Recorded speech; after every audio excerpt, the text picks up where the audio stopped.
خواب اگر ایک عظیم نسل کا ہے تو پھر شادی اس لڑکی سے نہیں کرتے جس کی صرف فیس بیوٹی اور فزیک نے آپ کو اٹریکٹ کیا ہے. شادی پھر اس شیر کی بچی سے کرتے ہیں جو ویژنری ہو, جس میں لیڈرشپ والی کوالٹیز ہو, کیونکہ جس سے آپ شادی کرتے ہیں وہ صرف آپ کی بیوی نہیں ہوتی, وہ ایک لیڈر ہوتی ہے جس نے لیڈ کرنا ہے آپ کی نسل کو, ایک نیک مقصد دینا ہے, ایک عظیم نظریے کو آپ کی جنریشن کی رگوں میں انجیکٹ کرنا ہے.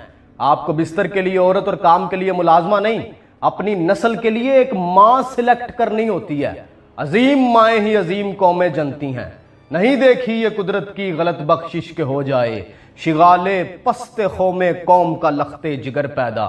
نجم الدین ایوب نے بادشاہ وقت کی بیٹی کو ٹھکرا دیا تھا اور ایک یتیم لڑکی سے شادی کی تھی, کیونکہ وہ جن کوالٹیز کی تلاش میں تھا وہ شہزادی میں نہیں تھیں, ایک جھونپڑی میں رہنے والی یتیم لڑکی میں تھی وہ کوالٹیز. گورنر نجم الدین ایوب کافی عمر گزرنے کے بعد تک بھی شادی سے انکار کرتا رہا. ایک دن اس کے بھائی اسد الدین شیر کو نے اس سے کہا, یار تم شادی کیوں نہیں کرتے؟ نجم الدین نے جواب دیا, ابھی تک کوئی قابل لڑکی نہیں ملی. یہ سن کے اسد الدین نے کہا, میں آپ کے لیے رشتہ مانگوں محمد بن ملک شاہ سلجوکی کی بیٹی کا یا پھر وزیر الملک کی بیٹی کا؟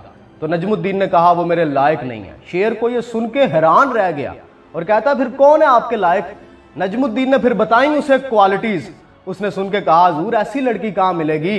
نجم الدین نے جواب دیا, اگر میری نیت میں خلوص ہوا تو اللہ نصیب کرے گا. سن کے اسد الدین خاموش ہو گیا. پھر ایک دن نجم الدین مسجد میں تقرید کے ایک شیخ کے پاس بیٹھے ہوئے تھے. ایک لڑکی آئی اور پردے کے پیچھے سے اس نے شیخ کو آواز دی. شیخ نے لڑکی سے بات کرنے کے لیے نجم الدین سے معذرت کی. نجم الدین سنتا رہا کہ شیخ لڑکی سے کیا فرما رہے ہیں. شیخ نے لڑکی سے کہا, تم نے اس لڑکے کا رشتہ کیوں مسترد کر دیا جس کو میں نے بھیجا تھا؟ اس لڑکی نے جواب دیا, اے ہمارے شیخ, وہ لڑکا واقعی خوبصورت اور بڑے رتبے والا تھا مگر وہ میرے لائق نہیں تھا. شیخ حیرت سے بولے, کیا مطلب؟ کیا چاہتی ہو تم؟ اس نے کہا, شیخ مجھے ایک ایسا ہم سفر چاہیے جو میرا ہاتھ پکڑ کے مجھے جنت میں لے جائے, اور اس سے مجھے اللہ ایک ایسا بیٹا دے جو بلا کا شاہ سوار ہو, جنگجو ہو, اور وہ مسلمانوں کا قبلہ اول واپس لے. نجم الدین حیران رہ گیا, کیونکہ جو وہ سوچتا تھا یہ لڑکی بالکل وہی سوچتی تھی. وہ نجم الدین جس نے حکمرانوں اور وزیروں کی بیٹیوں کے رشتے ٹھکرا دیے تھے, ڈھہ گیا وہاں پہ. اس نے شیخ سے کہا, اس لڑکی سے میری شادی کروا دیں. شیخ نے کہا, نجم الدین تم گورنر ہو اور یہ محلے کی سب سے فقیر گھرانے کی لڑکی ہے. یہ سن کر اس نے کہا, شیخ میں ساری عمر اس کے انتظار میں رہا ہوں, میں یہی چاہتا ہوں. گورنر نجم الدین ایوب نے اس لڑکی سے شادی کی اور پھر اللہ نے ان کو وہ بیٹا دیا جو بلا کا شاہ سوار ہوا, جس کی ذہانت اور دلیری کے قصوں سے آج بھی تاریخ گونج رہی ہے, جس نے مسلمانوں کے قبلہ اول بیت المقدس کو آزاد کروایا. دنیا ان کے بیٹے کو سلطان صلاح الدین ایوبی کے نام سے جانتی ہے. باپ کا علم نہ بیٹے کو اگر ازبر ہو, پھر پسر قابل میراث پدر کیوں کر ہو.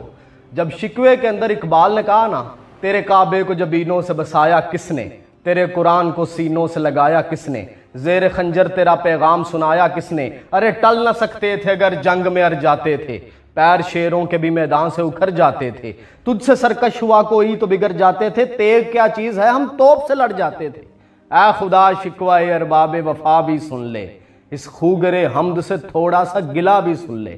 تو جواب شکوہ میں جواب آیا تھا, میرے کعبے کو جبینوں سے بسایا کس نے, میرے قرآن کو سینوں سے لگایا کس نے, زیر خنجر میرا پیغام سنایا کس نے, تھے تو آبا وہ تمہارے ہی مگر تم کیا ہو, ہاتھ پہ ہاتھ دھرے منتظر فردا ہو, وہ سراپا کردار تم سراپا گفتار, تم ایک کلی کو ترستے ہو, وہ تھے گلستاں با کنار, اور تم تو اپنے اجداد کے خوابوں کے وارث نہیں ہو, حقیقتوں کے وارث کیسے بنو گے؟ تم تو اپنے اجداد جیسے خواب نہیں دیکھ سکتے, تم ان جیسی حقیقتیں کیسے لاؤ گے؟ سب سے پہلے جو چیز دنیا میں حقیقت میں بنتی ہے نا, وہ یہاں پہ بنتی ہے. اقبال رو پڑا تھا یہ کہتے ہوئے کہ خواب بڑے دیکھنا مرد اور عورت کی ایک سائیکالوجی ہے. ہر زمانے کی عورت ویسا ہی بننا پسند کرتی ہے جیسے سٹینڈرڈ مرد سیٹ کرتا ہے. آج کے مردوں کے سٹینڈرڈ جیسے ہیں, عورتیں بالکل ویسی ہیں. عورتوں کا کوئی قصور نہیں. آپ سوشل میڈیا پہ گھر میں ادھر ادھر جیسی بھی عورتیں دیکھتے ہیں, وہ جو کچھ بھی بڑی پھرتی ہیں وہ سٹینڈرڈ مردوں نے سیٹ کیے ہوئے ہیں. مرد آج اپنے سٹینڈرڈ بدل لیں, عورتیں اپنی کوالٹیز بدل لیں گی. اللہ نے یہ والی حص ان کے اندر رکھی ہوئی ہے، جیسے مرضی وہ خود کو ٹرن دے دیتی ہیں۔ آج مرد اپنا سٹینڈرڈ بڑھا دیں کہ ان کی پسند اور ناپسند اس طرح کی ہیں، عورتیں اسی طرح مولڈ کر دیں گی اپنی کوالٹیز کو۔